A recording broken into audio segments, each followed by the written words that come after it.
Good evening.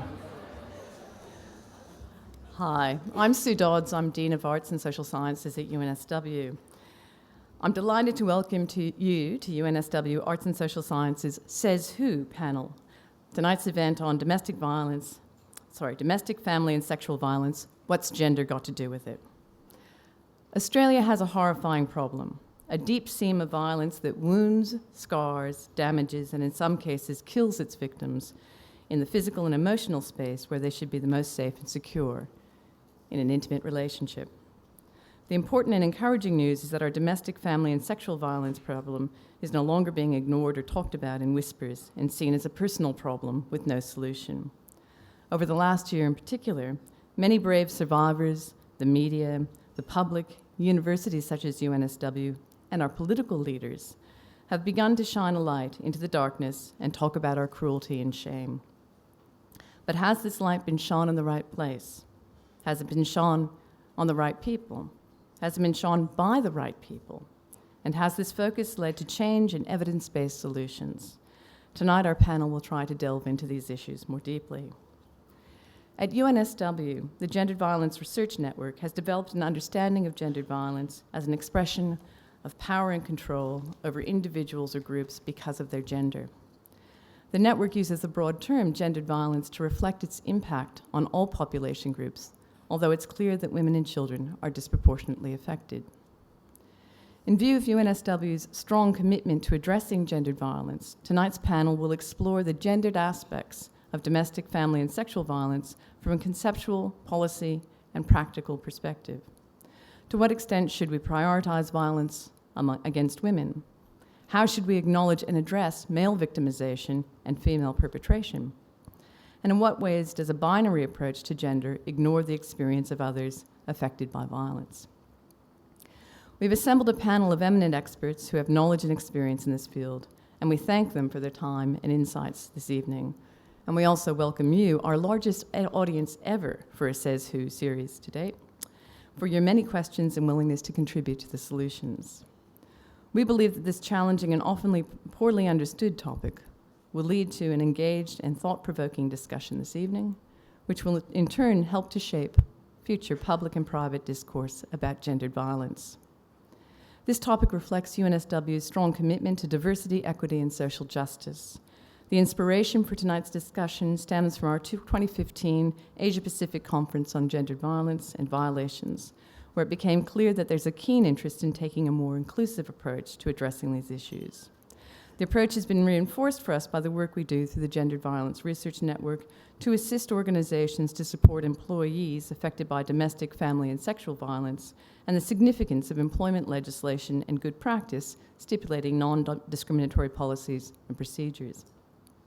UNSW staff and students also help to lead the Universities Australia Respect Now, Always national campaign to prevent sexual assault and harassment, with a shared aim of working to a safe and inclusive environment for all members of the university community. Need to advise you of a couple of things. This panel discussion may contain topics that some people will find disturbing. We'd also like to remind you that if you or someone you know is experiencing domestic, family, or sexual violence, 1-800-RESPECT or 1-800-737-732 is a free national service offering confidential 24/7 telephone and online support. Also, please note that this event is being filmed and recorded so that we can share this important discussion after today. The filming will focus on the discussion with the panelists and not include individual audience members. However, should you not want to appear in the footage, please let a member of staff know at the registration desk. Now, I'd like to introduce Jess Roos-Smith, a Wiradjuri woman and a current UNSW Bachelor of Social Work Honours student, to lead our acknowledgement of country in her language and to share some of her remarks on this topic before reading a statement from Charlie King, ambassador for the No More Violence campaign. Charlie was an original panelist for tonight's event who regretfully cannot join us. So please, Jess.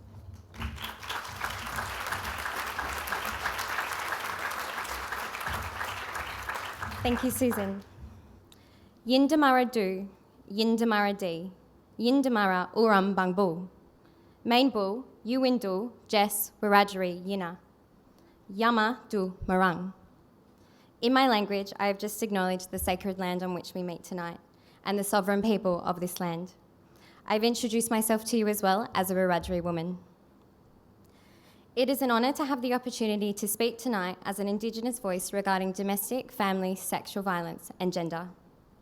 My name is Jess and I'm a proud Wiradjuri woman with a degree in social work, and I stand here and identify myself as a black feminist. I am here tonight to represent an Indigenous perspective on the topic.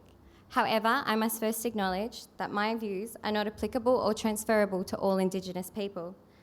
Much like our identities, our lived experiences and understandings of the world are dynamic and extend far beyond the collective terms and classifications of Aboriginal and Indigenous.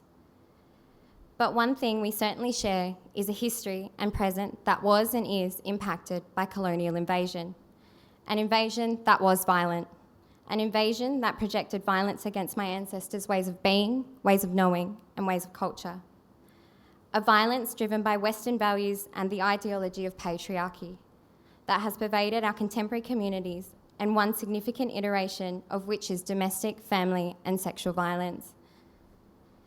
It was Aboriginal women who were attacked with sexual violence in order to breed out our colour and assimilate us into the Western ideal of a human. It was Aboriginal children who were stolen and forcibly removed from their parents, communities, and families. This was a violence that sent many messages. One message that permeated into contemporary society is the pressure to keep families together and a fear of similar removal policies arising again. This fear, another layer of family, domestic and sexual violence, can contribute to underreporting, shame, embarrassment, and a hesitance to ask for help. I had the privilege of briefly working for Staying Home Leaving Violence last year. This is a service that supports victims of violence within intimate partner relationships, escaping domestic violence situations to remain in their home. One of the greatest challenges I faced was trying to collaboratively assist these women to navigate towards their own safety, whilst they were being further victimised by family or community for attempting to hold the male perpetrator responsible. These women were being further attacked by family or community for not upholding a colonialist, patriarchal narrative ideal about the role of the woman or the mother.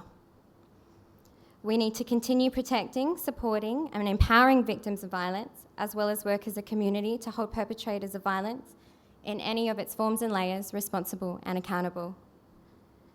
As a black feminist, I will continue to support and defend the rights of victims of violence, and I emphasise an embrace of intersectional feminism and its importance in understanding violence in our dynamic and beautiful communities. For only a critical, collective and respectful approach can transform into a supportive and effective human rights-centred practice that protects people, our people and my people from violence. I would now like to share with you Charlie King's summary and statement that he wished to share tonight. Charlie King is ambassador for the No More Violence campaign and a veteran ABC radio sports broadcaster based in Darwin. Charlie is a White Ribbon ambassador, the co-coordinator of Catholic Care's Aboriginal Men's Forum, and the chair of Life Education, a program which highlights drug and alcohol prevention in schools. Charlie King has been very supportive of tonight's panel and unfortunately had to recently pull out due to an unforeseen engagement. He has provided a statement from his perspective as a Gurunji man and founder of the No More campaign. This is Charlie's statement. Hello everyone, my name is Charlie King and I am the founder of the No More campaign. I am sorry I am unable to be with you today. The No More campaign is a Northern Territory initiative that honours the call of Indigenous elders of Western Australia who in 2008 said no more to family violence when they were made aware of just how big this issue was across Australia. The No More campaign is the result of consultation with Indigenous men in the Northern Territory since 2008. With many years working in child protection, seeing dysfunctional families and families experiencing violence, I was aware of the issues faced by families coping with this violence. It was clear that those issues were issues that were greater interest to women than men, and this was reinforced whenever meetings were held and the audience was mainly women and very few men. In 2008, I was involved in a project that gave me the opportunity to visit most Indigenous communities in the Northern Territory. I used that opportunity to raise the issue of why men weren't joining the discussion in family violence. Their response was always that they didn't understand the issue of family violence and child abuse and were confused by the terminology. Men felt that if they attended, they would be seen as perpetrators, so they stayed away. Most of the communities were shocked when they were made aware of how big this problem was nationally. The response of men was to say, "No more." In Aboriginal speak, "no more" has a very different meaning. Often when someone says "no more," it is when someone passes away and they tell you, "he is no more." So no more means finished or gone. Their call for no more meant get rid of it, go away. When this message of no more was shared with other communities, the common reaction was that we should all link up. Those words became the mantra to build a campaign against family violence, hence the No More campaign was born. There is no doubt that sport influences and interests men in greater numbers, arguably more so than any other activity. Connecting sport with developing strategies to confront family violence and child abuse was a logical progression. The linking of arms by sporting teams before a match became a symbolic statement of saying no more to family violence. Our name is a homage to those Indigenous men in remote Northern Territory communities taking action in their communities.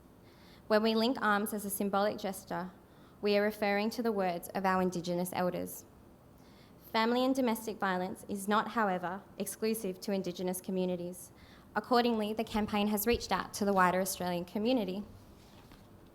The issue of family violence and domestic violence is not going away. As the campaign grows, our aim stays the same: to reduce family violence, to reduce domestic violence by engaging men in the sporting community. We will achieve this at both the grassroots and national level. We aim to create a future free from family violence. Thank you, and in my language, Mang Dang Du.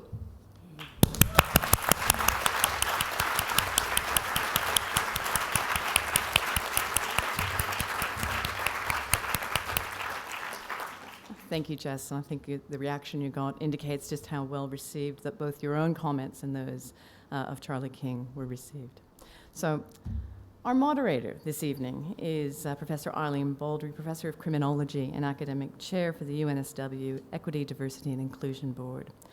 Eileen has held a number of senior positions in the Faculty of Arts and Social Sciences and until very recently served as the interim dean in the faculty, has been the Deputy Dean and Associate Dean Education. Eileen is a leading criminology researcher. Her research and publications focus on social justice matters and include mental health and cognitive disability in the criminal justice system, education, training and employment for prisoners and ex-prisoners, homelessness and transition from prison, Indigenous social work, community development and social housing, and disability services. So she's extremely well placed to have this conversation. Eileen's the current Deputy Chair of the Disability Council of New South Wales and is also a Director of the Board of Public Interest Advocacy Centre. In 2009, she was awarded the New South Wales Justice Medal. So please welcome Eileen, who will welcome the crowd.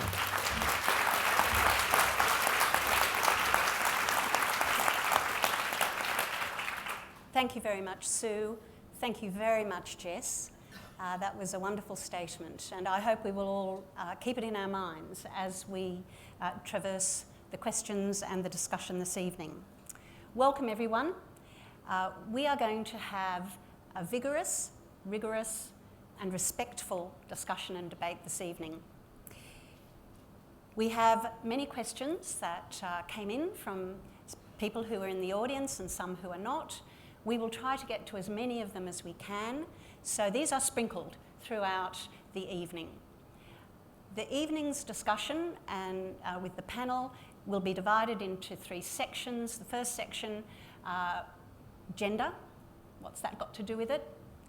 Other factors, and then stopping the violence, no more, as Jess and Charlie said. So my first wonderful role is to introduce you to the panel. So you have details of the panel up on the board there, but I'd just like to introduce them as we go along. So Elizabeth Broderick, Special Advisor to the Executive Director of UN Women in New York, New South Wales Woman of the Year, and immediate past Sex Discrimination Commissioner. Welcome, Elizabeth. Dr. Gávi Ansara.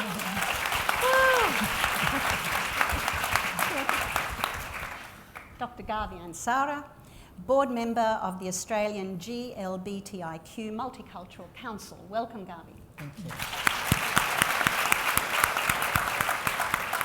Heather Nancarrow, CEO of Australia's National Research Organisation for Women's Safety. Welcome, Heather. Catherine Byrne, Deputy Commissioner, New South Wales Police Force. Welcome, Catherine. Associate Professor Jan Breckenridge, Director of the UNSW Gendered Violence Research Network. Welcome, Jan. And Dr. Michael Salter, a criminologist at the University of Western Sydney. Welcome.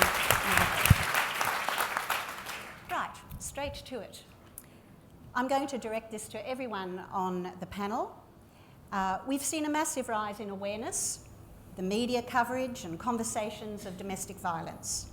As Australian of the Year last year, Rosie Batty provided a significant focus on domestic violence. My first question to each panellist is, what impact has this attention had on the current debate in contemporary Australia? So, first, 1 minute each, please. First to Elizabeth. Thanks very much, Eileen. It's a great pleasure to be here. I think this increased awareness has changed our nation. I just know that 4 years ago, when I travelled across the nation, as I did in my former role as Sex Discrimination Commissioner, I would say to people, where is violence against women a problem? Where is domestic violence a problem? They'd be telling me Afghanistan, Papua New Guinea, Pakistan, and everywhere else. But none of them would say back here, right in our own backyard. So I think the increased visibility, which has been a result of a whole lot of things, but Rosie Batty has absolutely been instrumental in it. I think that has shifted the nation, and I hope shifted the nation in such a way that we will never go back to unseeing that which was unseen before. Thank you, Elizabeth. Gávi. So I think it's very interesting that as we're starting to have these conversations, and certainly these conversations are happening more often than they did in the past in Australia, I think what's happening is that certain communities are having these conversations all the time and thinking that these conversations are happening and people are very aware.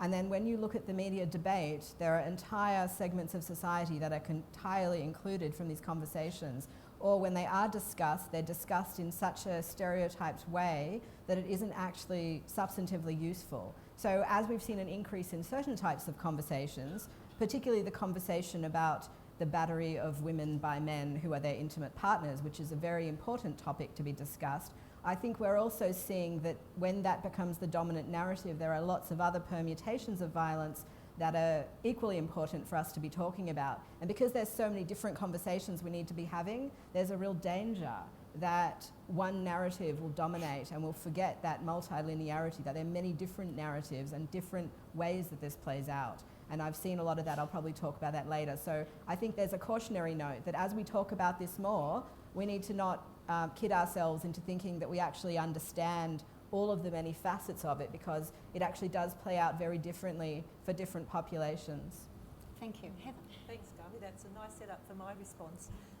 So what I think is that we've had for more than 30 years now special domestic violence laws, and we've had special government programs and so on. So it's not a new issue in some respects. However, it took Rosie Batty and her incredible strength and the most unimaginable loss to really capture the broader community attention. And I think Liz is right that there's no going back from that. And I think that that's really Rosie's gift to the nation, is to bring around, to achieve a tipping point in the Australian psyche, that we cannot ignore this any longer and go back as a whole community, not just government, not just people who are working in the field.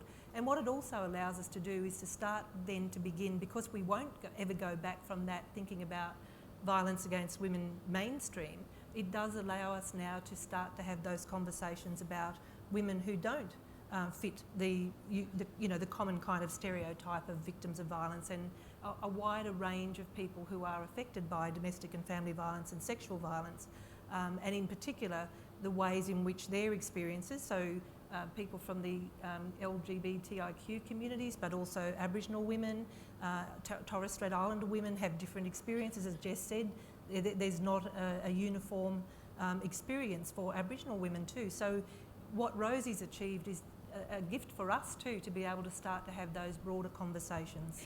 Thank you, Heather. Catherine? Well, I couldn't agree more. I think we very much welcome what Rosie has brought to all of us, and what an amazing woman, and the tragedy that she has had to go through and is still going through, and then what she has done. She's absolutely inspirational and remarkable. But for us in the police force, it's a conversation we've been having for many years. We have a checkered history ourselves about how we've prevented and responded to domestic violence, but in the more recent years, it's something that we take incredibly seriously, and the fact that it is now out there and the debate is happening and the different narratives is very, very good for us. It's hard to say, but we could be seeing it in increased reporting. Our crime statistics are showing that there is an increase in reporting of domestic and family violence. That could be as a result of increased awareness. So that's good for everybody. It's particularly good for police, because our role is to keep everybody safe, whether it's women or children or men, and particularly in people's homes. So the enhanced awareness is fantastic. We've just got to keep the momentum going. Thank you, Catherine. Jan? I'm going to say something slightly different, because I do want to acknowledge what Rosie Batty has done, but I also think that we probably are where we are now because we've had a really consolidated effort of long-term advocacy and some terrific responses that have been developed over time. And I think what Rosie has allowed us to do, and what the last 12 months have allowed us to do, is to be a little more mature in terms of looking at a more expansive idea of what constitutes gendered violence. Up until now, we've probably looked mostly at violence against women. Now I'm off, is that right?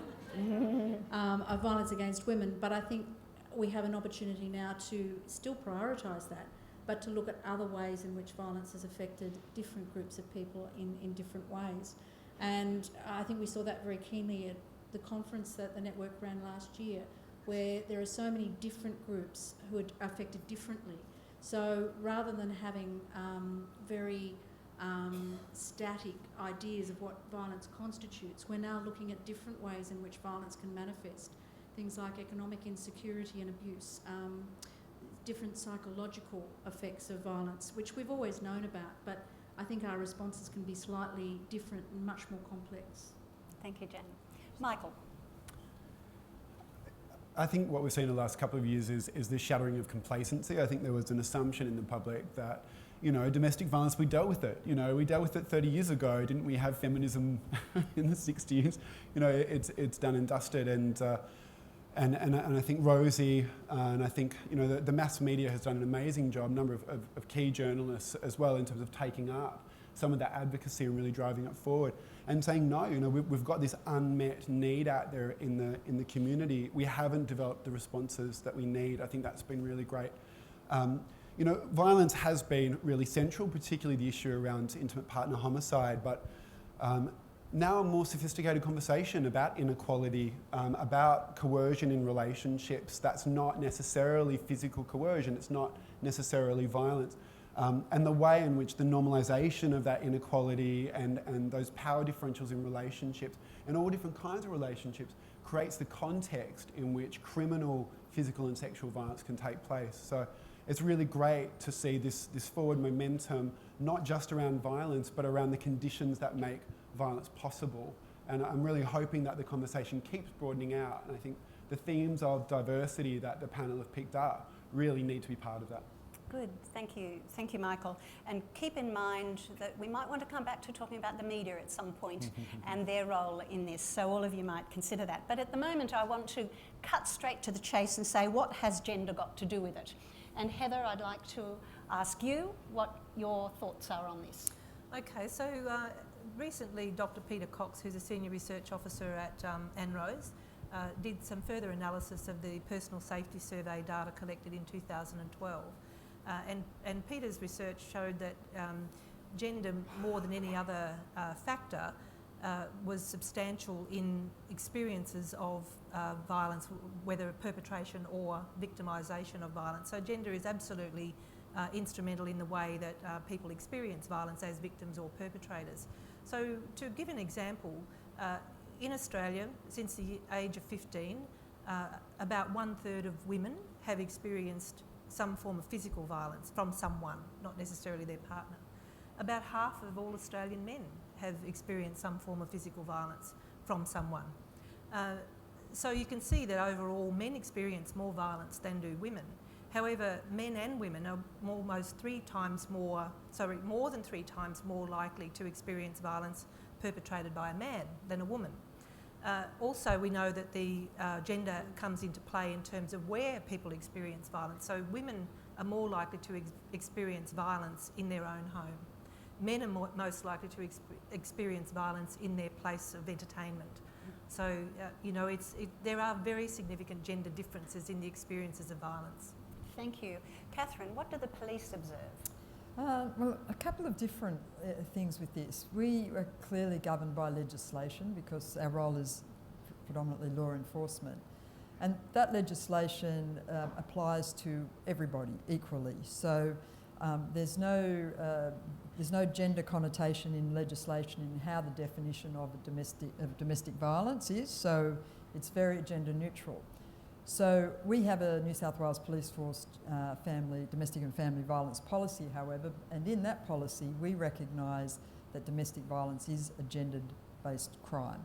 And that is because of all the statistics that are available to us and our experiences. So without boring you with statistics, and we've heard the sort of rates that we're talking about, but it's very, very consistent that women are victims in 70 to 80% of domestic violence offences, whether it's all offences, intimate partner, whatever.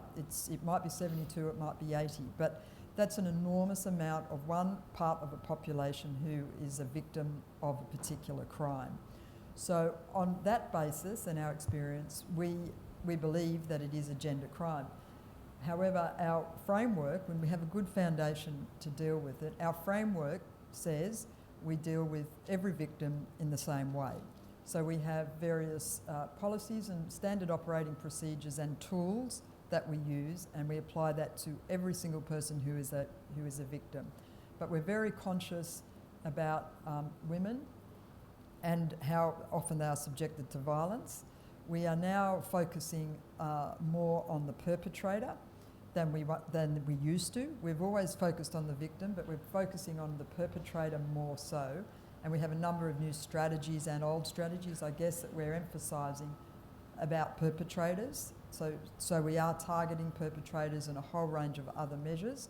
And we're moving to, in the future, a focus on bystanders and people who might be able to see signs and awareness and help in reporting or having people report to us. Thank you, Catherine. We might come back to some of that at the end when we look at how we can stop the violence. I'd just like to ask Elizabeth, is that what we've heard now, is that your observation? Yeah, absolutely. And the statistics, and it's great to have an organisation like Nancarrow, which is a centre of excellence for research. So now we've got a strong evidence base, which is really important. But I think probably the time I started to understand that domestic and family violence had a gendered impact was I used to go to all the safe houses around Australia. So I went regularly going to women's refuges, and indeed in the Northern Territory we've got some men's safe houses as well. So I travelled around, and I remember coming to one in Victoria, and a woman had been brought in the night before. She'd come to the refuge with her children escaping homicide. And I met her about 10 o'clock the next day, and her first question to me was, well, Liz, how are we going with the women on board's agenda? It's like, women on boards? Are you kidding me? Why is she interested in that? And so we started to explore this a bit, and in her mind, she felt that while women had little proximity to economic power in the nation, and for her, women on boards was an indicator of women's proximity to economic power, while women were not close to economic power, they would be marginalised all across Australia, including women like her who were suffering at the hands of a violent partner. So I do think, I always say gender inequality is both the cause and consequence of violence against women, and I take absolutely Gávi's point that, you know, often the predominant narrative actually focuses on one type of woman rather than recognising the diversity of women. But I do think that everything that we do to create a more gender equal Australia will have a positive impact on limiting the level of violence in our nation. Great, thank you, Elizabeth. Jan, I'd just like to ask you something that most people have mentioned, but what about the extent to which male victimisation is addressed and is appropriately addressed? What are your thoughts on that? I actually don't think that we have addressed it appropriately, and I think we've known for a long time that many men are victims of child sexual abuse and are victims of sexual assault as adults. That's not to say that we've always appropriately addressed violence against women either. So I wouldn't necessarily hold the fact that we haven't addressed violence against men appropriately as something different in and of itself. I think the recognition that men experience violence is important. I think it is still important, and having Heather on the panel always means that she steals my statistics. But, you know, there's no doubt there's gender asymmetry in the experience and perpetration of violence. But I think we get hijacked by that debate, and I think that we start getting into, well, who are the perpetrators and how many are women, how many are men, when in actual fact we should be talking about victims of violence, recognising gender asymmetry and looking at responses that are helpful for men and women, and people who may identify differently in terms of their gender. While we keep concentrating and focusing on the statistical argument of who's a perpetrator and who's a victim, I think we lose sight of the fact that we should be responding more creatively to different groups of women, of men and women, and people of different genders. Thank you. We're going to be coming back to discussing diversity very soon, but I want our first questioner from the audience, and I think Rachel. Is Rachel got a question? Thank you. Thank you, Rachel. Good evening. So my question tonight for the panel was, does society typecasting women as victims and men as perpetrators hurt or hinder investigation and research of increasing violence? Thank you. So we might, well, Michael, you started to comment on this earlier. We might go to you and then might ask Gávi. Yes. I think it's just important that people's experience of victimisation is being addressed from their perspective. And we have had a good, I think, tradition of doing work with women, researching with women, looking at their experience of victimisation and violence and developing responses to it. I mean, one of the challenges to responding to the diversity of victimisation is under-resourcing of systems and services. It's really hard to develop a flexible service response when you can't even meet the needs of your core group of clients. So I don't know if it's a matter of that people have been stereotyped into different positions. I would like to see more focus on and more research on men's experience of victimisation in order to understand what men actually need, and then look at the capacities and the capabilities that we have in different ways, in different sectors, to respond to those needs. And so I think it comes down to resourcing. I think it comes down to looking at violence from different perspectives, and then being flexible in our response. Yeah. Gávi, have you got some thoughts? Well, I think, first of all, one part of this issue that isn't really addressed is the idea that the statistics themselves often are deeply problematic. And I know that when I was doing a national consultation for the National LGBTI Health Alliance in a former role, that a lot of the stories I heard fit outside of the framework of what was being collected. And a lot of people said they'd never had an opportunity to tell their story before in their own words and be counted appropriately. And so although people can say that these processes are neutral, I think this dominant narrative can be quite harmful because we don't actually ask the question, well, who's being defined as a woman? Who decided that person would be counted as a woman? And there are a lot of problems with the data, and obviously I'm not going to go into those right now because it isn't about the statistics, it's about the people. So going to the people, I'll just give you some quick examples of why, even if you've got a legislation and a regulatory policy, let's say within the police, that is supposedly gender neutral, the application is not gender neutral. So for example, when I was doing that consultation, I heard from women who were butch women in relationships with other women, that when they engaged with police to try to get support, or someone else had engaged the police to try to support them when they were physically assaulted by a partner who was a femme partner, that it was always the butch woman who was assumed to be the perpetrator. And that actually did affect the interaction, that it was handled differently.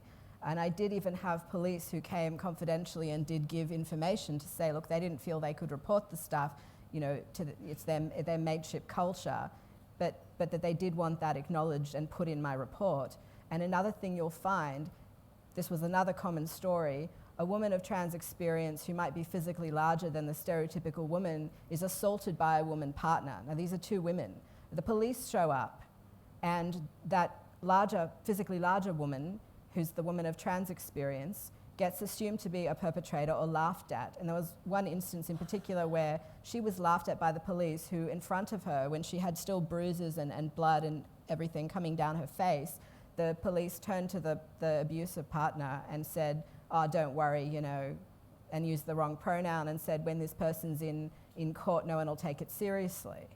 So I think we can talk about how things are gender neutral, and I think that there's a misconception that if we have a gender-based approach to violence, that acknowledging gender at all always means acknowledging it in only one way. And I think that's a big mistake. Absolutely, gender is relevant. And we know that people who are perceived to be feminine spectrum, whether they're women of trans experience or non-binary people who are perceived as feminine, that is people who don't identify as women or men, a variety of people are subjected to gender-based violence. Gay men who don't fit a stereotype are also often subjected to gender-based violence. Men who are perceived falsely to be gay because they're perceived to be feminine are subjected to certain types of intimate partner and cultural violence as well. And that when you start to try to seek resources for violence, those perceptions and those social norms absolutely come into play. So we're not dealing with a level playing field where we've got police policies and everything's being applied fairly. Even if that were the case within the police, that's still within other structures and systems that themselves has various kinds of inequities and norms in them. And I think when you start to broaden the conversation to a multicultural perspective, you then find something also different, where we heard from people who said that the emphasis on domestic violence didn't take into account the fact that many people are from cultural and religious communities where they're expected to live in the family home with their parents and other members of the family until they actually get formally married off to somebody, which means that they often didn't live with the person who was their intimate partner. So there are all kinds of violence people are subjected to, but they're not part of this discussion, and we need to bring that back in. Thank you, Gávi. Would you like to make a comment on that, Catherine? I think we do an incredible amount to make sure that our officers are as educated and as trained as they possibly can be, because we recognise that people bring their own biases to every situation, whether it's an overt bias or an unconscious bias. So we recognise that. And I think generally we do a pretty good job, and you know, I've got the utmost confidence in our officers. And right from the time when they come in as recruits, we do cultural awareness training, we do GLBT training with them. We have special GLBT officers in most of our commands, and we really do try to do it so that they can, every single situation, it doesn't matter what it is, they can deal with it constructively and consistently and with compassion. And that's what we strive to achieve, and we will continue to do that. And I must say, for the majority of times, yes, they do. But we do recognise they do bring bias. Thank you. We've got another question from the audience. Is Daniela here to ask a question? No? So I will ask that question, I think. Daniela delivers DV training, and there are participants in that who want to hear about elder abuse. And she says she resists because she feels it confuses the issues, particularly regarding gender and elder abuse. Should we have another term for other forms of violence at home? Heather. Look, that kind of goes to something that I was thinking is in the earlier discussion, and that is that we need to be careful about assuming that all violence against women is intimate partner violence, and I think that we have got a bit stuck there. And there are many forms of violence against women that are not being adequately addressed, including women's experiences of elder abuse, but perhaps more so adolescent to parent abuse. You know, there are a whole range of other kinds of violence that aren't being addressed. I also think that we need to, I want to live in a world where everybody's safe, you know, where there isn't violence against anyone. I think we all want that. So I think we have to then find ways to put the resources that we have where they're most or best put to use. So how do we do that? I know, going back to what we know about men's and women's experiences of violence, where they're most likely to experience, I know that young men are most likely to experience violence in and around nightclubs. So let's put resources in that. And we do that. And I think we need strategies for the range of violence without having to compete, without having to say, well, why are we doing that? So I think one of the problems we have when we're investing resources into violence, stopping violence against women, people will say, well, what about the men, or what about the... We want to address that as well, but don't undermine the work that's being done and the gains that are being made there.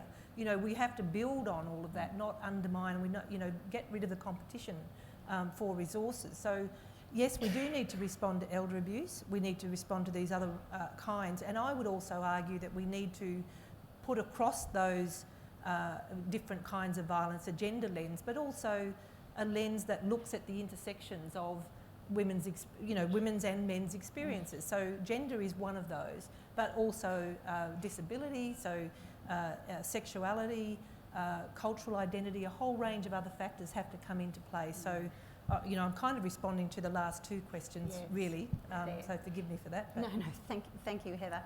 And we'll be coming back to the intersections in a little while. But I'd like to ask Susan if Susan has a question and she would like to ask it. Thank you. Good evening.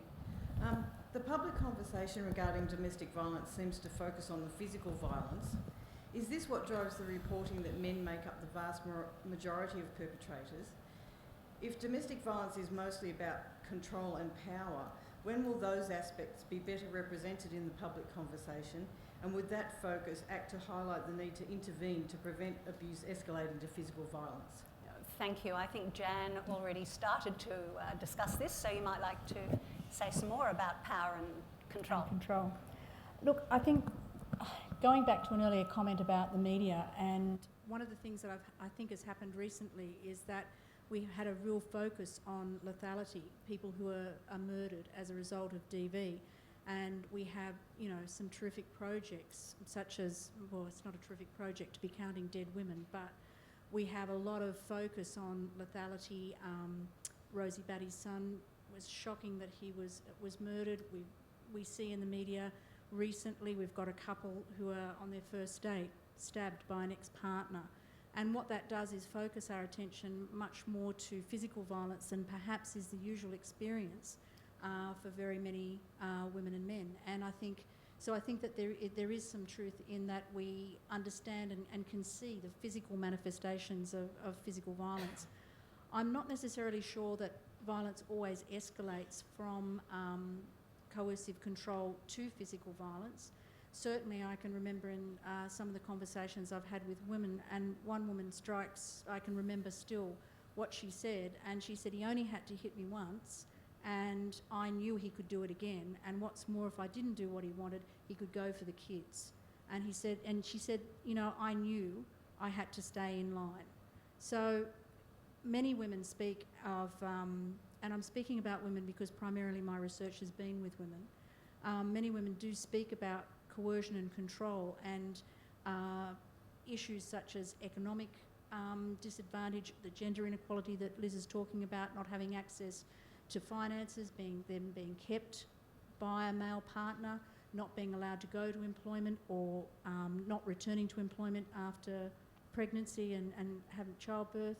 A whole range of things go on in domestic violence on a day-to-day level that often aren't represented in the media because they're not good media always.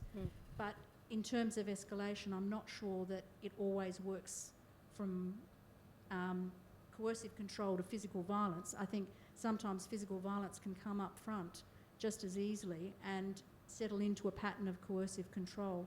But I certainly agree, coercive control is something that as a general community we need to understand the ways in which people can be put down, humiliated, minimised, excluded. And one way, I mean, Gávi, you're already talking about some of the things that happen for transgender people when they report.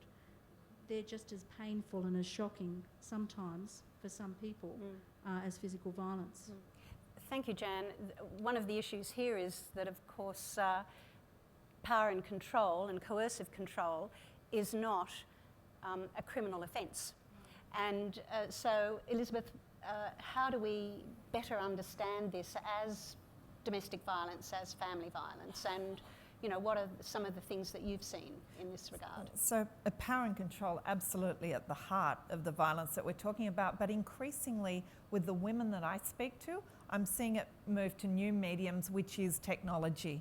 So many of the women that I meet, they will have had possibly a controlling relationship up until a point. When they decide to leave, one woman was telling me just last week that how her partner found her in a secure location, which her family had arranged for her, was that he'd put GPS technology in the kids' toys. So he's walking outside her house within the next 20 minutes after she'd moved in there. GPS technology on the car, data capture on your mobile phone. If you put "stalk my wife" into Google, you'll find thousands and thousands of hits. Buy this, technology thing for $20 from wherever. This actually is a new face, I think, one of the new mediums for violence against women and of course of men, but at the heart of it is absolute control over another individual. And I don't want to say that all technology is bad, because I also see the other side of it. When I was in the United Nations recently for the Commission on Status of Women, there were so many organisations talking about how they were using technology to keep women safe. And I know the police are doing that, but even embedding applications in your stock standard application like the weather app or whatever. So when you double click on that, that's an alert that something's happening in your life and you need help, essentially. So there's a whole range of things. Also educating young women about keeping safe on the internet. And I know Telstra and Wesnet, there are many organisations here in Australia who are really starting to step it up on that. And I think that's an area where Australia will start to move ahead of other nations as well. But it does need a focus, because it goes to the absolute issue of power and control. Thank you, and we might come back to that at the end regarding how we address and stop violence. And we have another question from the audience. Andrew, has Andrew got a question? Thank you. Thank you. As a presenter to the New South Wales Legislative Council DV inquiry and the Senate inquiry into domestic violence, I know both inquiries recognise the existence of male victims of violence by women. Both recognise these male victims experience the same pain and distress as female victims. Both inquiries acknowledge that these male victims are not able to access feminist-controlled domestic violence services. Despite it being 3 years since the release of the New South Wales report, men are still not able to access the feminist-controlled services which are receiving public funds to support victims. Does this mean that these services will in fact never support men, and therefore we need men's services, controlled by men and with quarantine funding? Thank you. Maybe Michael might have something to say on that. Yeah, sure. When we look at violent relationships, they are really complicated, and we do see a level of violence in relationships is often, when I say low level, I mean we see pushing, we see shoving, we see punching, sometimes from both parties, and this is a real challenge, I think, for police, particularly when they do attend an incident and there's injuries on both parties. I think it's a mistake for us to take the framework that we've developed to explain women's experience of domestic violence and then just translate it onto men and say, well, if women are experiencing this kind of violence, therefore men's experience of violence must be equivalent, it must be the same, and therefore men have the same, male victims of DV have generally the same needs that female victims of DV have. So I think it's really important that we respond to men's experience of victimisation for what it is. As Heather said, men are primarily not being injured and dying at home. They're being injured and dying on the streets. Now, that's not to say that we don't allocate resources for men who are experiencing violence in their relationships, but we need to give them the right response. When men's shelters have been opened overseas, they haven't been used. Okay, so they've been opened overseas. We had a male-only DV shelter that was open in Canada for about 3 years with public funding. And it recorded, I think it was 1 or 2 clients over that 3 years. And what that indicates is simply that's not the right response. That's not what those men need. So I think paying attention to need and meeting need for men who are experiencing violence in their relationships, regardless of who the perpetrator is, I think that's the key. Jan? I would agree with what Michael just said, and I'd also add that it's actually from research that Michael and I undertook together that we also saw when we spoke with adult survivors of child sexual abuse, most of the men wanted to have mixed services. Most of the women didn't. And some of that was to do with feeling unsafe with men being there because for them, mostly the perpetrator had been male. And to some extent, we have to listen to what people want or what services they find effective. Now, that's not to say that there shouldn't be services for men, but simply looking at whether, and not all of the women's refuges are feminist run, that I think that that's not correct. I'm sure Uniting Care would not think that they were a feminist organisation.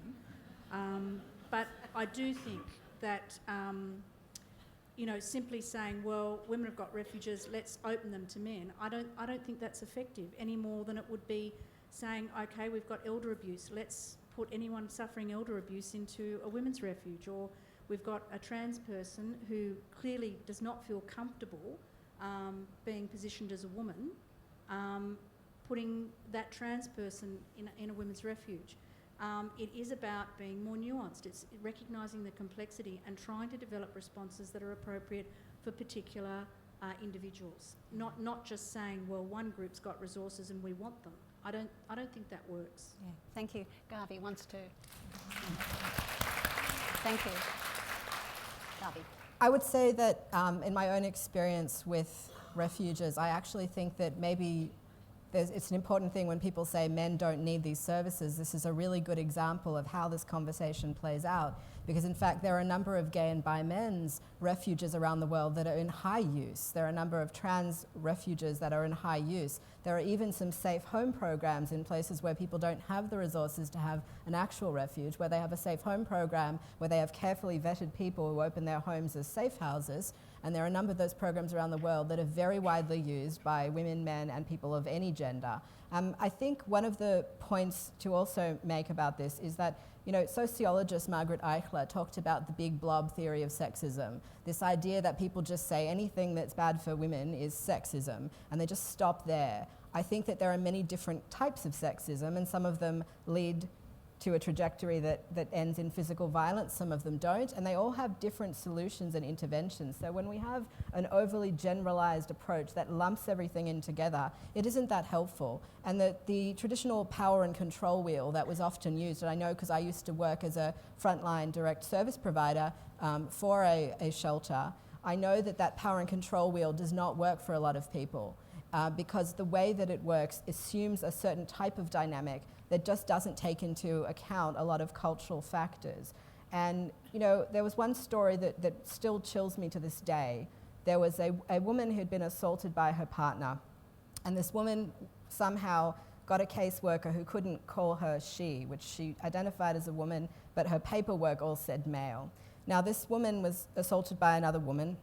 She somehow ended up in the care of an LGBTI program that frankly didn't know how to deal with people of trans experience. So this woman came in there and people sort of said, oh, LGBTI will throw you over there, they'll know what to do with you. The program was primarily good at dealing with gay and lesbian people, but not any of the other letters that were on their roster.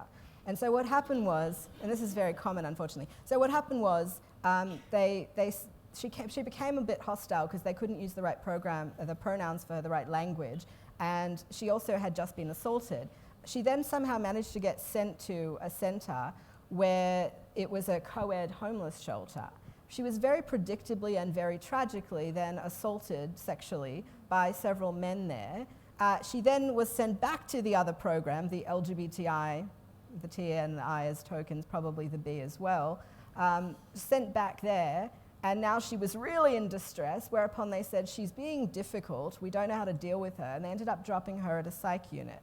Now, in the middle of all this, I actually tried to intervene. I remember running along a street because there wasn't near a bus line, I didn't have a car, and I just remember saying to them on the phone, you know, can you just please, just wait, just keep her there, give her a cup of tea, I'm coming, you know, I'll sort this out, this is, of course she's distressed. They just didn't wait, they didn't have the skills. And I think this is part of this, is that when we talk about women and men and what women need and what men need, I think we need to be really careful which men, because some of these programs will work for some men and not for others. There are men who are desperately in need of refuge, and there are women who are desperately in need of being included in women's refuge, who, as of today in Australia, most of the women's refuges have not included them. And in fact, in New South Wales, there's even an exemption that allows people to discriminate in this way. So I think I just want to bring that back into the conversation. Thank you, Gávi. We're going to move on and follow and follow this line of conversation. And Denise, I think, has a question. Hello, my question is, what importance do you place on considering other components of identity, i.e. sexual orientation or disability, when responding to violence, given they intersect with gender? Thank you. Maybe Gávi would like to continue to respond to that, but everyone on the panel may want to start to respond. Thank you. It's very interesting that I do work in a number of countries, sometimes in person, sometimes telecommuting, and that exact conversation plays out so differently in different places. So the work that I do in Scotland for the Equality Network, they actually have an intersectional projects coordinator. They have a specific designated section that is specifically intersectional, and some of the work that I do for them is intersectional across all of what they call the protected characteristics. And that includes a variety of things, faith or belief, you know, sexuality, you know, LGBTI, all these sorts of things. What I notice in Australia, though, is that I still find myself showing up at conferences where people present slides from decades ago and go, intersectionality, and everyone writes it down on a piece of paper like they've never heard of it before. So I think that we've got a long way to go when it comes to intersectionality. I mean, I know of some women's refuges that are not wheelchair accessible, that wouldn't be appropriate places to send someone who's deaf, for example. I know of places where they don't actually understand the issues that are facing people from certain religious communities who might say, look, if you're getting me a translator, don't get me a like someone from the Punjab, you know, get someone who speaks Punjabi, but they speak Hindi, get me someone who speaks Hindi, because their Punjabi community is so small. Like if they're Sikh, for example, and they're gay and they're being attacked by an intimate partner who's threatening to out them to their community, that's another form of coercive control that people deal with. You know, these levels of intersectionality are really not things people seem well across. And I mean, one of the things I love about ANROS and the work that ANROS does is that they're one of the few organizations that is really interested and passionate about and knowledgeable about intersectionality. But I think across the board in Australia, it's really different. The work that I do with people in Pakistan at one of the universities there, I find people are aware of intersectionality but not using the word intersectionality, but definitely sort of across that idea that people are made up of multiple components. I think sometimes the identity-focused rhetoric in some of the English-speaking places in Australia tends to drown that out. You know, we tend to have labels and we assign the labels and we classify everyone, and then we're not as much talking about experience. So I think it's very important to go back to experience as a way of bringing in intersectionality, even for people who might find it theoretically or conceptually challenging. Thank you, Gávi. I think Michael wanted to say something. I think one of the real challenges in terms of dealing with diversity and providing that flexibility of service, it does come down to the under-resourcing of support systems. And we really need to think about system abuse, the way in which under-resourced systems become inflexible and can function to actually put people at risk of violence, to actually create vulnerabilities for people living with disability around sexual exploitation, for example. We have care and support systems at the moment that do that. So there's harm embedded, or it's an inherent potential in the way that the systems are configured. And again, when we look at the DV response or the sexual assault response and people complain that it's inflexible, it's under-resourced. It is under-resourced, and that's why it becomes inflexible. That's why it becomes really difficult then for people to work with different paradigms, because they feel overwhelmed. You know, they don't feel supported. They don't feel that their work is being valued. So, you know, I absolutely, you know, I think it's an absolutely crucial issue that we continually confront again and again and again, which is the differential burden of violence in the lives of people living with disability. And to what extent are the systems that are meant to support people creating harm? And I think we really need to address that, and it does come down to money. It really comes down to cash. And then once we've got the adequate level of support and resourcing in the system, then I think, you know, we're in a much better position to work more flexibly, more comprehensively, with more continuity of care. I think that's really key. Thank you, Michael. Jan? My microphone is now working, I think. One of the things that I think is a problem is that very often at the grassroots, workers will tend to think that they're disability workers, therefore I'll deal with your disability, but I won't deal with the fact that you're experiencing sexual assault or domestic and family violence.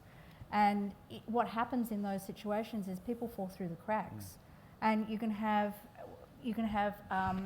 people unable to disclose, because if they use augmented communication systems, they might not have a mechanism to actually even describe what's happened to them. Or if they go to a sexual assault service or a DV service, people may not be even able to know what they're saying because they don't know how to use augmented communication. So even though there's such a strong intersection, we know that people with disability are likely to be affected much more than others in relation to sexual and domestic violence. We still haven't gotten to the point where we think routinely about including that training for people working in those services.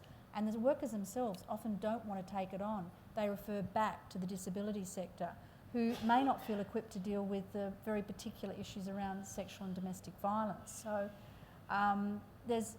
while there's been some really good work starting, I can see that there's still a lot more to go. And in particular, even thinking about what do we mean by family violence. If I'm living in a boarding house, I'm an adult with a disability, whether it be physical or domestic violence, physical or intellectual, and I experience one of the other people in the house hitting me, is that domestic violence? Or is it just going to be framed as challenging behaviour? So we actually have to rethink the way in which we engage with this issue, and it's a really important issue you've raised. And I really thank you for that question.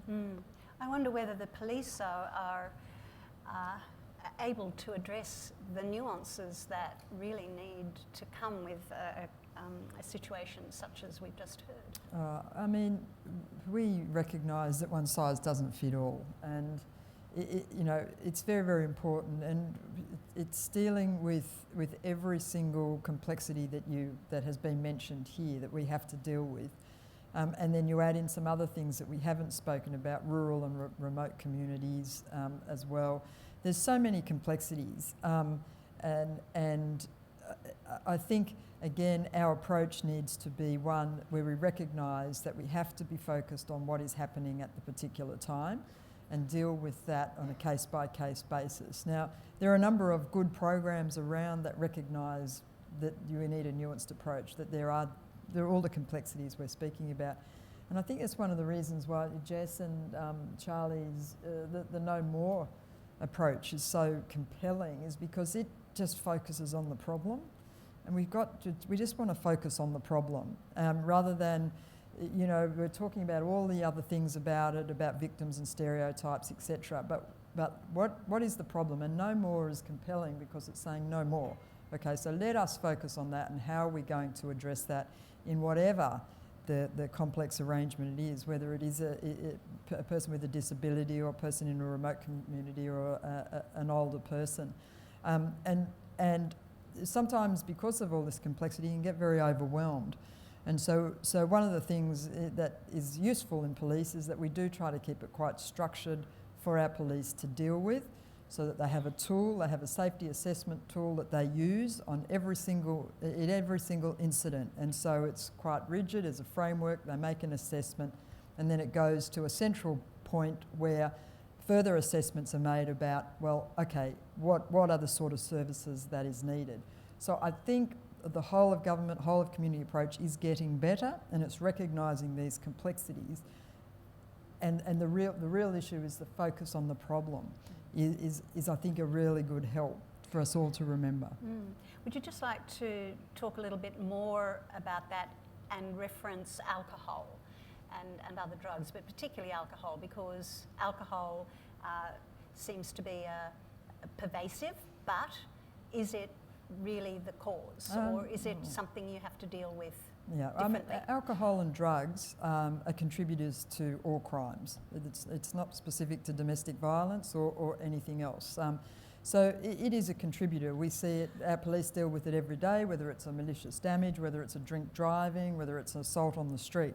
So they're contributors, but it's in no way related in any causal manner to what we see in domestic violence. It's an excuse, and again, it's not focusing on the problem, what the problem is, and that there is nothing more to say about it. Yes, there are people who sometimes are affected by drugs or alcohol who are victims or offenders. That's a contributing factor. Great, thank you. There's a couple of questions here sent in by people, but they're either not here or have asked me to ask the question. Is there any bias across the income, social and educational spectrum? Are all groups equally likely to engage in violence? Heather? No, well, the evidence suggests that violence occurs across all socioeconomic and cultural groups, and any other divide you might want to point your finger at, but it doesn't occur equally across those groups. So we do need to recognise that some groups are more vulnerable to violence and to be able to respond to that appropriately. Right. Elizabeth?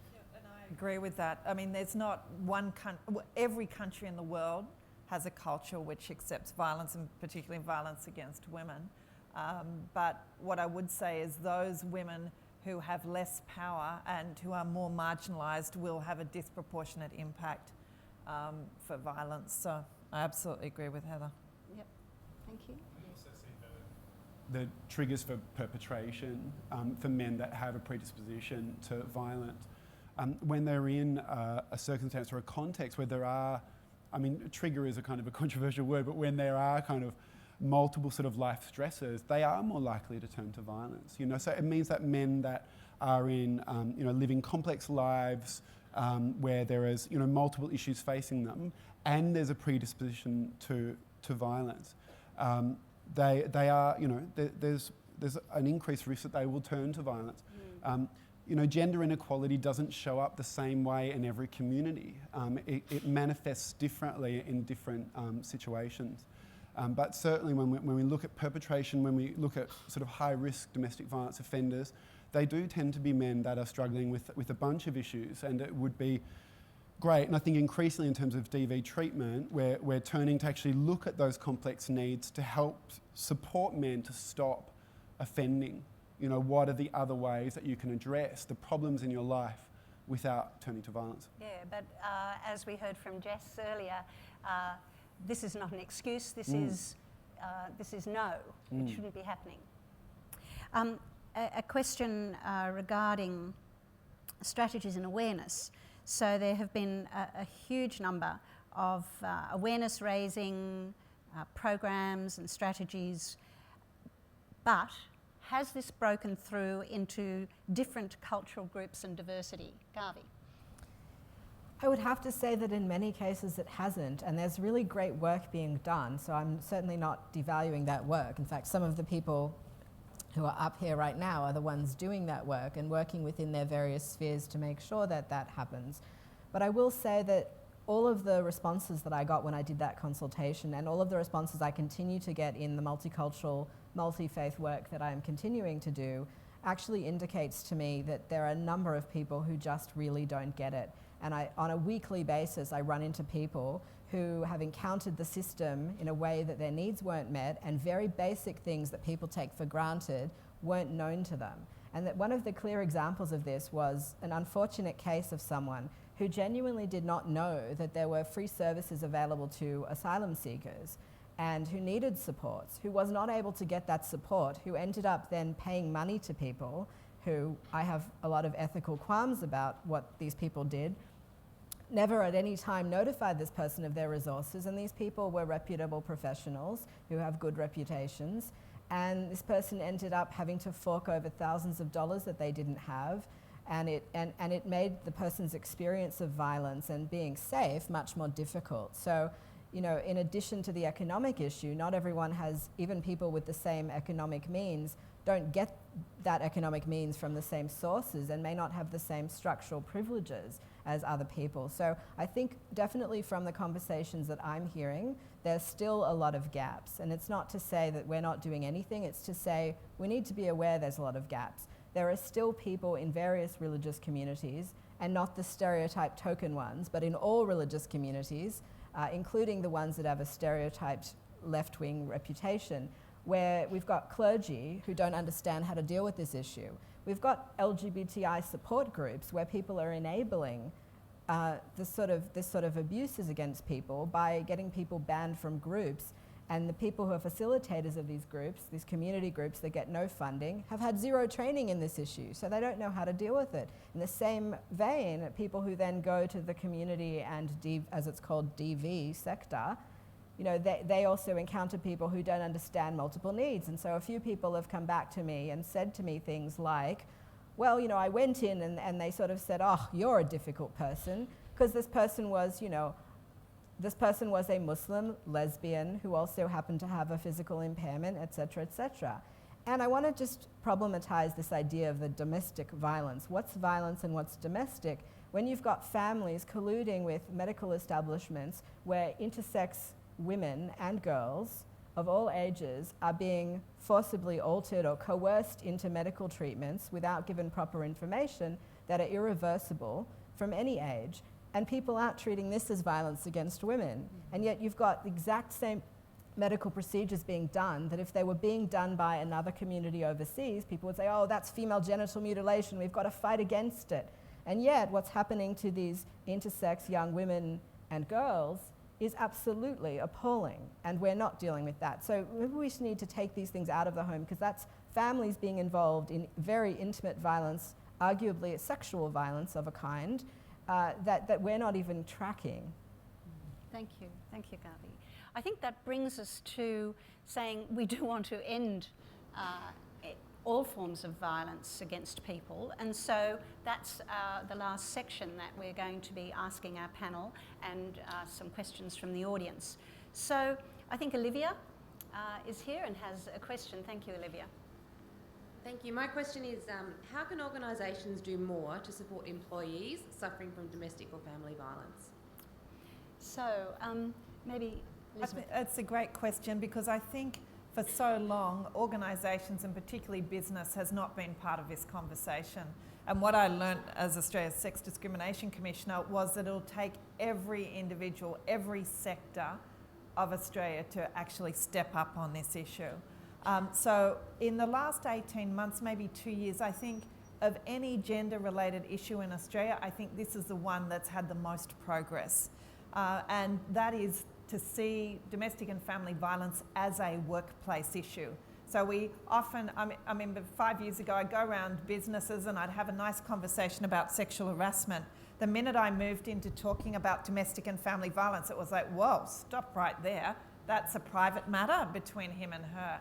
And what organisations didn't see was that what affects employees affects employers. And not only that, it's got significant cost to business. And you know, there's been work done here in Australia which shows the cost to business by 2021 will be around 16 billion annually in terms of lost productivity, absenteeism, management time in dealing with these issues. So it does have a major cost for business.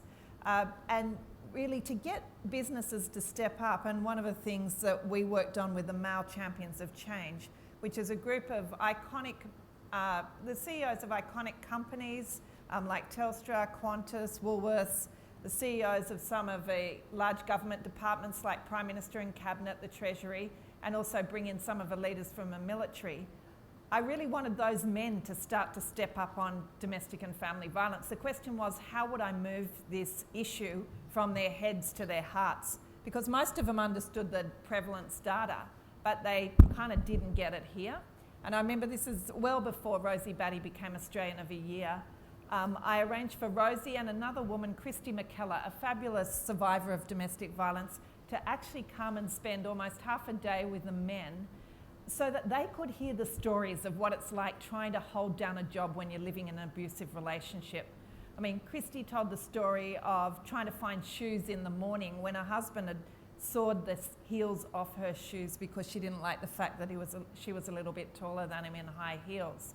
Of getting that call at work from your partner to say, look, I'm leaving the 6-month-old home alone. You know, that's a day-to-day reality of living in a violent and abusive relationship.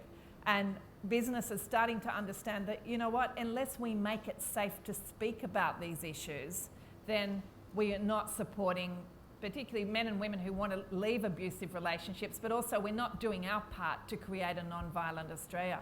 So I think now we are in a situation where almost 2 million employees here in Australia, maybe it's 1.8, it's something around that, but are covered by paid domestic violence leave. That's happened seriously with the assistance of unions as well. That's happened in the last 18 months to 2 years. We've got great organisations like the University of New South Wales, and Jan's been doing a lot of this work, is running workplace accreditation programs so people know what conversation to have when someone comes to you and says, look, this is what's happening in my life.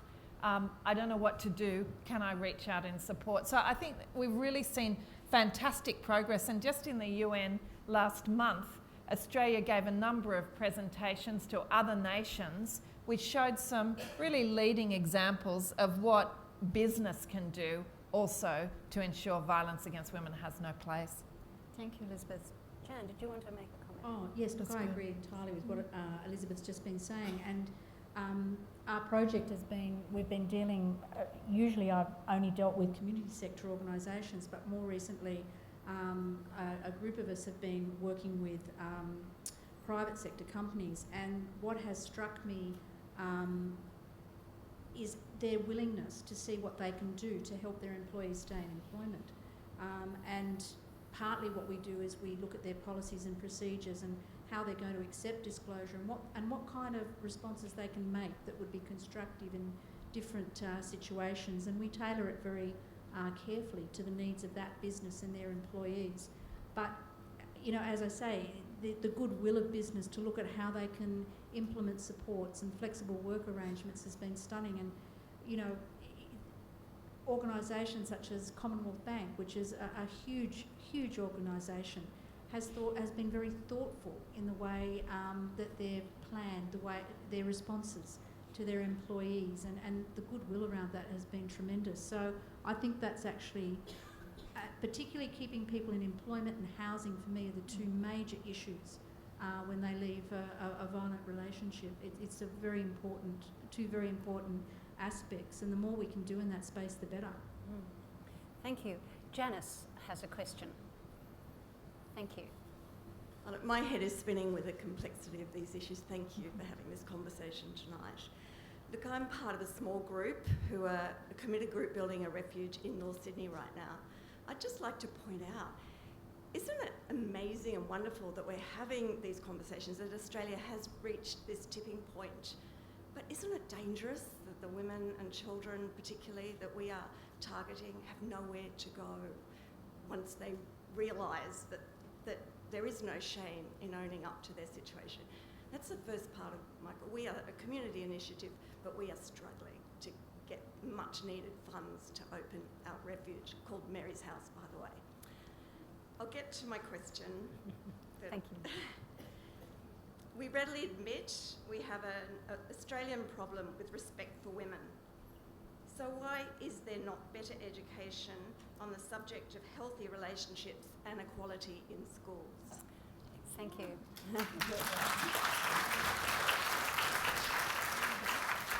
I'd like to ask Heather to respond. Well, I mean, I don't know that I have the direct answer to why there isn't. I know that it's something that has been occupying the minds of many of us for many years, and there have certainly been over the years various campaigns and strategies and research, and I'm thinking ethical sexual relationships education, and Queensland for more than 20 years now has had an annual domestic and family violence prevention month. So there's a lot of education that efforts out there, but I think perhaps that they've not been well resourced, they've not always been well conceived. They tend to focus on awareness raising rather than getting to the bottom of what it is that the issues that we are now dealing better with, I think. And you may be aware that there's a new federal campaign that's just launched yesterday, I think, that really I think does go more to the heart of the problem, and but still is focused on the end of the problem rather than the solution part of it. So why we haven't done better at that, I think, is probably part of the broader problem of why it's taken us so long to get to where we are, and we've still got a long way to go. Elizabeth. One example, there is some respectful relationship training in many schools. I know Rosie's been really pushing that with the Ministers for Education, because the research shows that we form our views about the place of gender and sex. We form those views very early on in our life, from about age 3 upwards. And that's where we need to start the education of children around gender equality, around how this all works. But I heard a great example which just speaks to the power of education a couple of years ago. So as I said, I travel around the different safe houses. I spoke to a domestic violence worker who just had a 75-year-old woman come in to disclose her issues around living with violence. And the DV worker said to her, well, wait a tick, you've been living with this violence for 40 years. Why are you disclosing now? And she said, well, actually at Christmas time, my daughter and granddaughter came to stay with me. And my husband came back after Christmas Eve and he did what he always used to do, which was to beat me up. And she said, my 45-year-old daughter did what she'd learnt to do, and that was to go into the spare room and hide under the bed. She said it was my granddaughter who was looking in from the room next door, that when this incident had stopped, the granddaughter came to her and said, look, Nan, it doesn't have to be like this. Women in Australia have rights. We don't have to live like this. And I've learnt from my respectful relationship course that if we ring this number here, which was the 1-800 respect number, we can do something about this. So it was the individual who was the least empowered in that family that actually ended up changing the course of that family's life. And she took her grandmother in to see the domestic violence counselling service, and they went on a different path. So I just think, it's examples like that which speak to the power of education, and we need this built into the school curriculums of every school across our nation.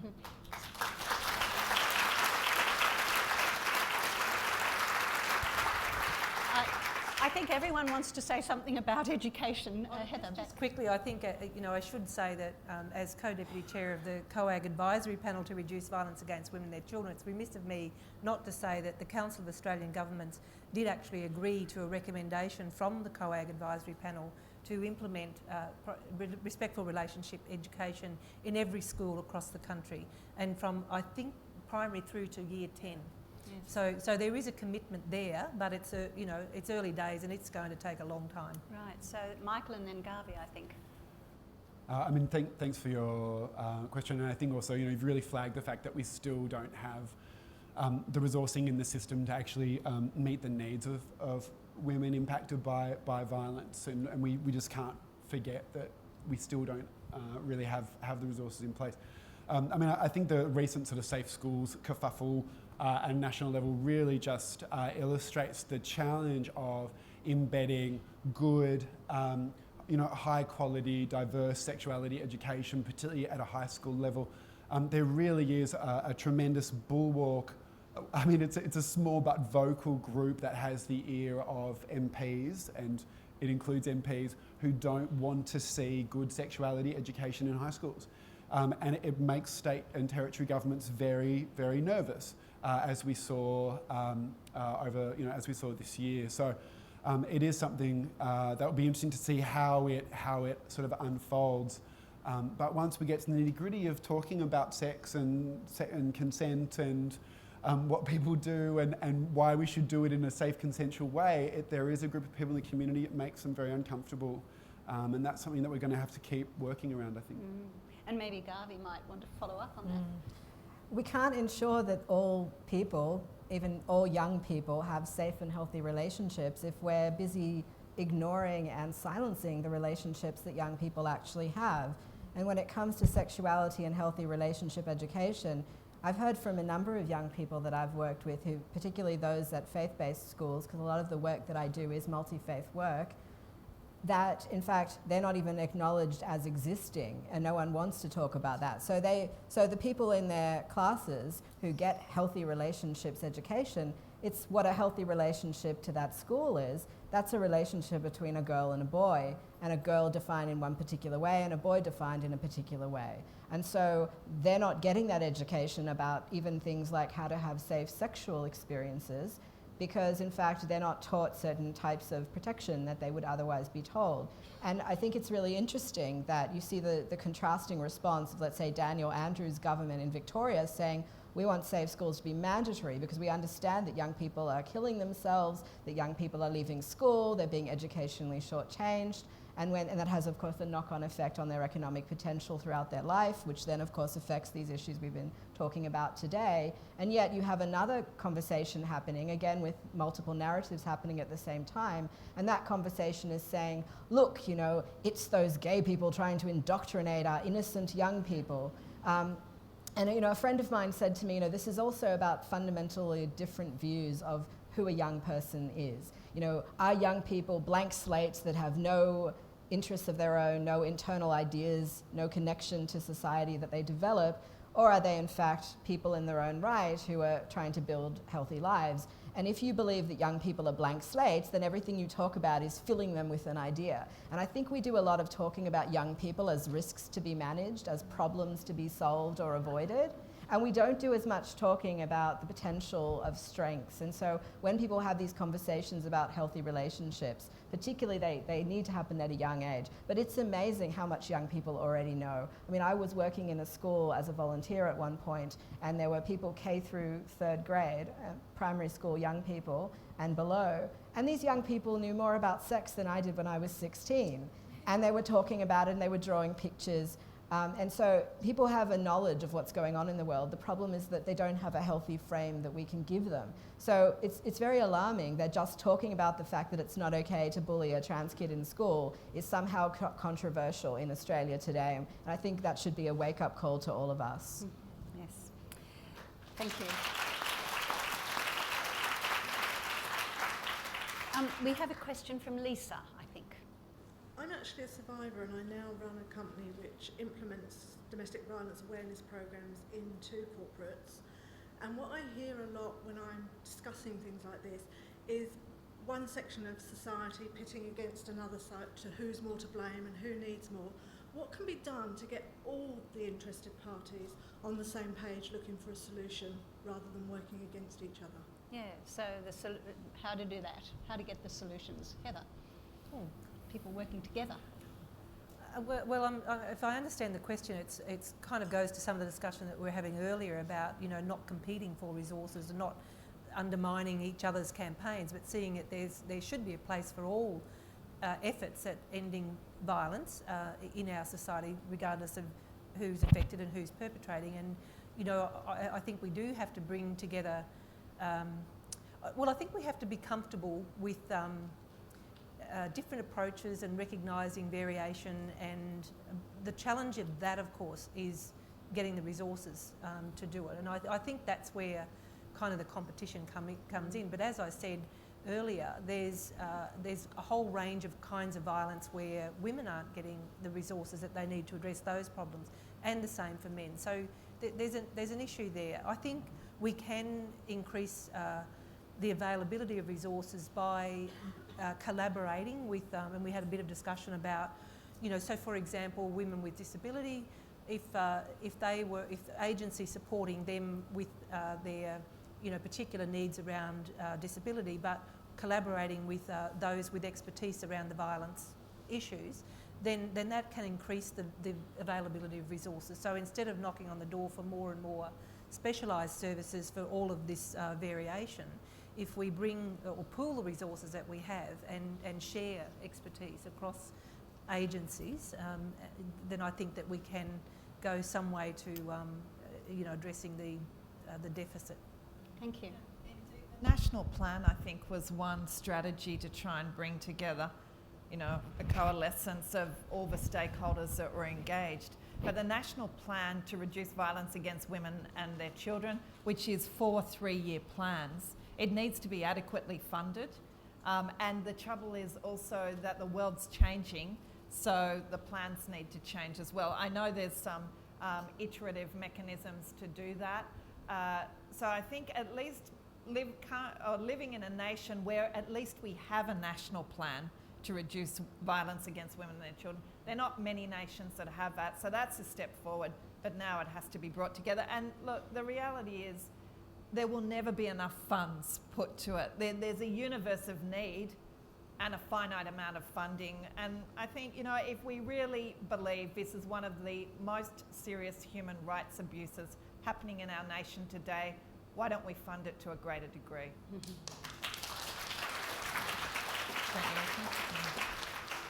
So I think, Elizabeth, you've started the final points that I want to ask everyone in the panel for their last 1 minute as to what are the solutions from their point of view. What do we have to do? We've heard a lot of it. Maybe bring it all together. So Gávi, maybe. In 1 minute, yes. Okay, so I think a lot of people focus on staff training, and I think we need to focus on structures, and we need to focus on intersectional systems. We need to focus on a sort of broader picture and lots of individual elements, and I think we need to be careful about using language that people find exclusionary. So I mentioned that in other places I work, people don't use the word intersectionality. They're absolutely talking about it, but they don't necessarily have a certain type of education that would allow them to describe things in those particular words, but nevertheless they have wisdom and insight. So I think that ANROs are actually working on the solution because they're working with lots of different players, and they're not excluding people, and noticing that at the Gendered Violence and Violations Conference there were women from certain cultural communities who felt that their family structures were being excluded from some of the interventions that were being designed, and talking about the violence of co-wives and families that had multiple wives. I think that was a really important thing that everyone here has responded to in terms of this panel. And so I think having more discussions, being careful about raising these issues, and when we do research, doing it in a thoughtful, inclusive way. When we're working in our communities, doing it in an inclusive way. When we're setting up a women's refuge, who are we defining as a woman? Let's have what in the UK people call anticipatory duty. That's part of legislation. What it means is I don't wait till someone with a particular need or experience shows up to address their needs. I make it that way. So when that woman of trans experience comes there, you're not going to sit and go, oh, I don't know if we can take you, because you've already anticipated that need. Okay, so, how to wrap this up? Look, I think structural change is absolutely critical. We talk a lot about attitudinal change. That is important too, but attitudes are reinforced by the structures, but all around us. So we can't just do attitudinal change. And when I talk about structural change, I think predominantly, and I am going to return specifically to focus on violence against women, that we need to change structures that privilege males, and we need to change structures that privilege whiteness. Because I think that the women, we talked earlier about violence isn't experienced equally. Aboriginal women are at much higher rates of experience violence at much higher rates. And we have to see that in the context of racial inequality. So we absolutely must address gender and racial inequality in this country to deal with violence against women. If I can just quickly finish, I want to come back to the point, we've talked a lot about physical violence, people have commented on that. Evan Stark says that, and what I think is the essence of the problem of violence against women is that it's an attack on autonomy, liberty and equality. That's the problem that we're trying to deal with. It may manifest in physical violence, it may not. That is the problem we're trying to address, and we won't address it without structural change. Thank you.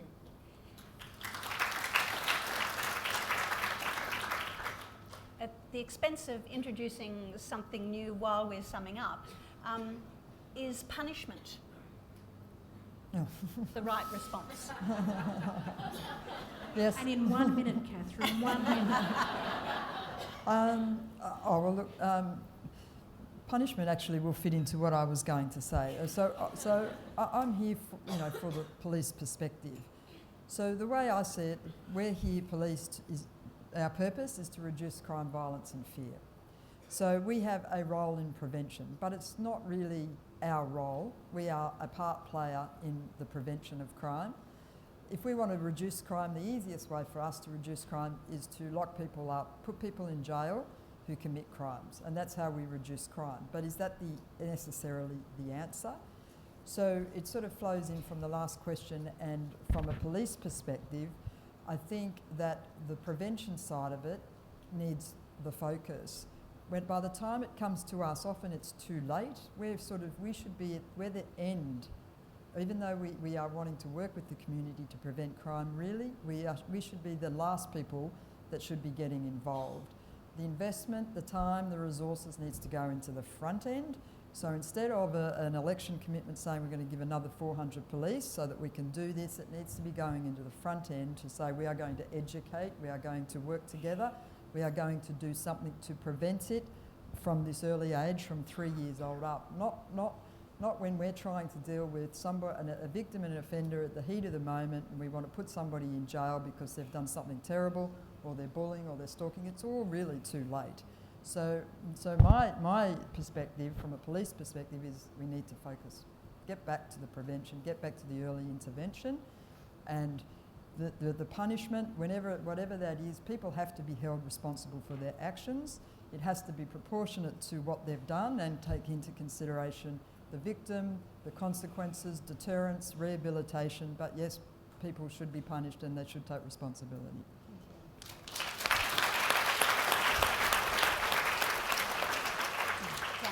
I don't want to go next. I can't. I mean, everything that people have said I think is really important. I think I agree with Heather completely that we need to look at the way in which we treat all individuals. And it comes back to being fair, looking at equality. I think attitudes are important. I think we tolerate violence against many people, not just women, in a way that we shouldn't. I hear all the time things like, oh, it's just a bit of a pub brawl, and I think, why is it just a bit of a pub brawl? It's violent, it's wrong.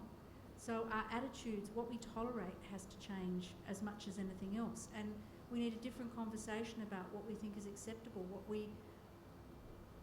how we want to live our lives, and we need more conversations about that. And I think for me, last year when we had the conference on gendered violence, for me it opened up a whole new way of seeing existing issues, and it does make it more complex. And I understand, Catherine, that that's sometimes hard from an operational point of view, but until we have the conversations, we're stuck in the same old way of thinking and responding.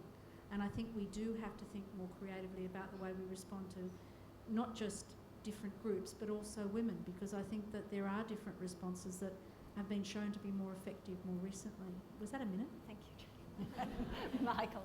I mean, to follow on from that, I think there's still some big questions really about how we engage men and boys in the prevention of violence against women. There is sort of an unspoken elephant in the room, which is the normalisation of violence amongst men and boys, and the fact that men and boys are being struck, being injured, they're dying on our streets every week. And men really aren't mobilising around this issue. There's no political movement of men saying, please stop hitting and killing us. This is really unacceptable behaviour and we would like it to stop. And I think that's really extraordinary that men's experience of violence, which is primarily at the hands of other men, we do accept it as men. We do normalise it as men. To a certain extent, we celebrate it as men. We become very proud of our aggression. We become very proud of our capacity for combat. And then for those men and boys that want to get engaged in preventing violence against women, what is our message to them? Because, telling men and boys just say no, swear the oath, just say no. There's a whole bunch of men and boys that we're never going to in the first place. Surely they have a positive contribution to make to this. Surely they have a positive contribution to preventing violence and to constructing families and communities where violence can't take place. And I don't think that we've done a good job at actually reaching out to those men and boys as allies and mobilising them in the anti-violence movement. I think that's really crucial. Thank you.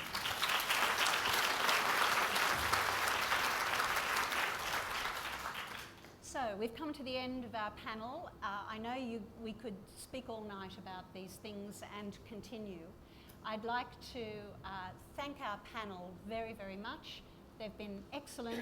You've all been extremely well behaved in terms of your minutes.